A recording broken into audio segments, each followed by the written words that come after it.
Chers frères et sœurs bien-aimés, que l'amour du Père, la vie de Jésus le Christ, la communication du Saint-Esprit vous soit multipliée. Je réponds au nom de Pasteur Williamson Normil, votre serviteur, votre frère,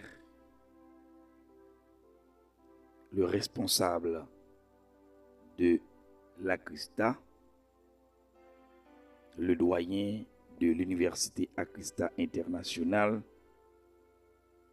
votre professeur de théologie. Enfin, tendrement, je vous embrasse. Pour aujourd'hui, nous avons un sujet très bel, très apprécié, très demandé par le secteur évangélique, bien précisément le pastoral. Le pastorat, c'est pour vous ce sujet. Bien. Quelle est la manière biblique de conduire un enfant à Christ? Quelle est la manière biblique de conduire un enfant à Christ? Quelle est la manière biblique de conduire un enfant à Christ? Tout d'abord, chers frères et sœurs bien-aimés, chers auditeurs, il faut répondre à une petite question pour pouvoir bien détailler, ou du moins pour pouvoir bien comprendre ce sujet. Dans toute son intégralité, il faut avoir posé une petite question juste avant d'entrer en matière. La petite question, c'est qu'est-ce qu'une présentation d'enfant au Seigneur? Qu'est-ce qu'une présentation d'enfant au Seigneur? Je réponds, ce n'est pas un baptême. Une présentation d'enfant au Seigneur n'est pas un baptême. Il n'est pas non plus une cérémonie obligatoire. C'est juste un temps de prière de l'Église pour demander la bénédiction de Dieu sur l'enfant et sur les parents. Je reprends pour vous. Qu'est-ce qu'une présentation d'enfant au Seigneur? Une présentation d'enfant au Seigneur n'est pas un baptême. Ce n'est pas non plus une cérémonie obligatoire. C'est un temps de prière de l'Église pour demander la bénédiction de Dieu sur l'enfant et sur les parents.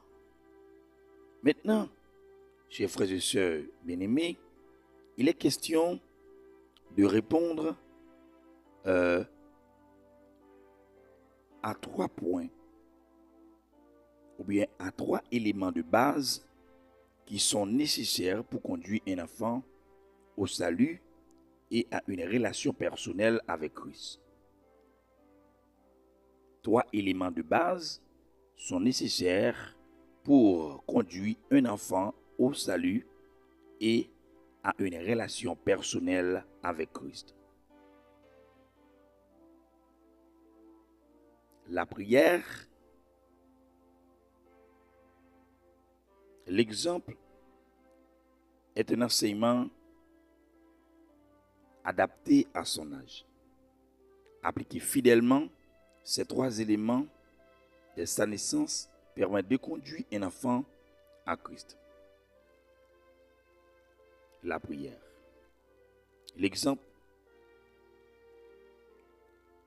est un enseignement adapté à son âge, appliqué fidèlement ces 3 éléments de sa naissance permet de conduire un enfant à Christ. Et donc, le premier élément, c'est la prière.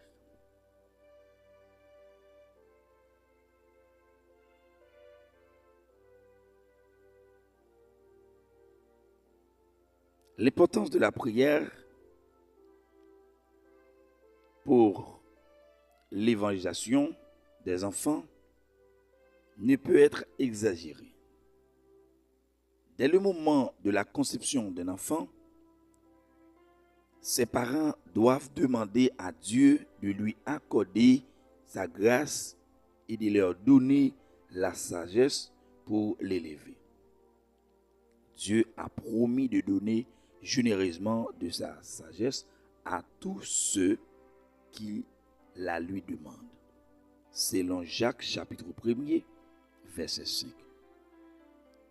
Cette sagesse est nécessaire pour tous les aspects de la vie parentale, surtout pour l'éducation spirituelle, selon Éphésiens chapitre 2, verset 8 à 9.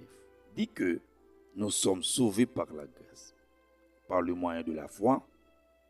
Nos prières pour le salut de nos enfants doivent donc être centrées sur ce don de la foi. Nous devons prier que le Saint-Esprit attire nos enfants à Dieu dès leur plus jeune âge et leur soutienne pour une vie de foi et de service jusqu'à ce qu'ils arrivent au ciel pour l'éternité, selon Éphésiens chapitre 1er, verset 13 à 14. Chers frères et sœurs bien-aimés, nous devons aussi demander à Dieu de nous attirer à lui et de se manifester dans nos vies pour que nous soyons de bons exemples pour nos enfants.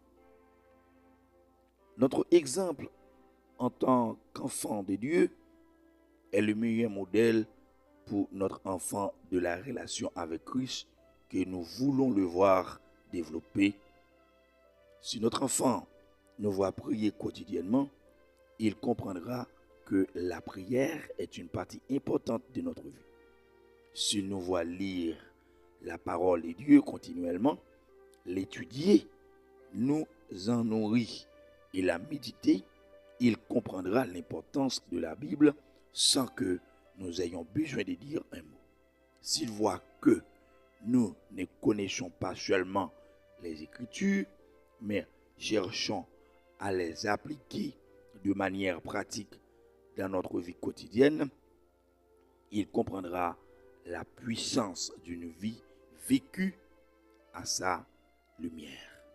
Si au contraire, il voit ses parents se comporter le dimanche d'une manière tout à fait différente des autres jours, il aura vite faire de comprendre qu'ils sont des hypocrites. Beaucoup d'enfants ont rejeté l'Église et Christ à cause de l'hypocrisie de leur modèle. Cela ne veut pas dire que Dieu ne peut pas passer au-dessus de nos erreurs et de nos failles, mais que nous devons être prêts, chers frères et sœurs bien-aimés, n'est-ce pas? Que nous devons être prêts, écoutez, copiez ça, que nous devons être prêts, à leur confesser à Dieu, à leur renaître, à nos enfants, et à faire tous les efforts possibles pour vivre une vie conforme à ce que nous croyons. Un enseignement spirituel adapté à l'âge de nos enfants est également crucial pour conduire un enfant en Christ.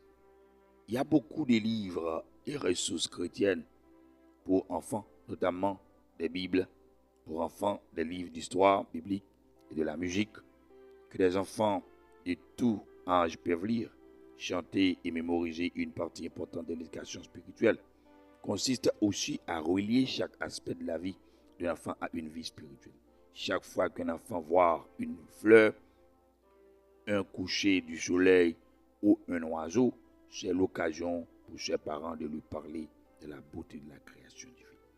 Selon Psaume 19, verset 1er à 6, chaque fois qu'il se sent en sécurité dans notre amour est une occasion de lui parler de l'amour bien plus grand de leur Père céleste. S'il est blessé par d'autres, on peut lui expliquer la réalité du péché et le seul remède, le sacrifice du Seigneur Jésus-Christ sur la croix pour nous.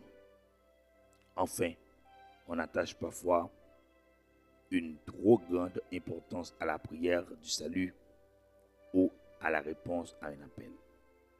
Comme signe de la décision de l'enfant d'accepter Christ comme son sauveur, ces moments peuvent effectivement être utiles pour façonner l'esprit d'un enfant, mais le salut est l'œuvre de l'esprit dans son cœur.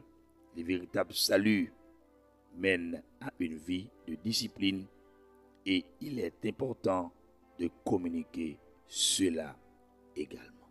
Chers frères et sœurs bien-aimés, merci pour avoir porté attention à notre oratoire de théologie.